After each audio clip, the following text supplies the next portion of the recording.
তিন ব্যক্তির জন্য জান্নাত হারাম। এক, মুদমিনু খামরিন, যে মদ খায়, নেশা করে, নেশাখোরের জন্য জান্নাত হারাম। নেশাখোর, মদখোর, গাঞ্জাখোর, ফুট্টাখোর, বাবাখোর, ডাইলখোর, এ জান্নাত তার জন্য হারাম।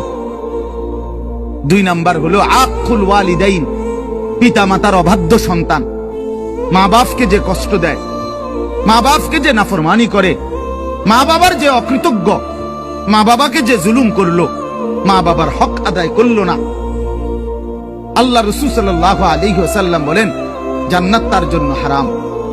আর তিন নাম্বার তা হয় ওই পুরুষকে, ওই ব্যক্তিকে যে তার স্ত্রী সন্তান পরিজনের জন্য গুনাহ, অশ্লীলতা, নাফরমানিকে স্বীকৃতি দেয়, মেনে নেয়, গ্রহণ করে নিছে, তার জন্য জান্নাত হারাম।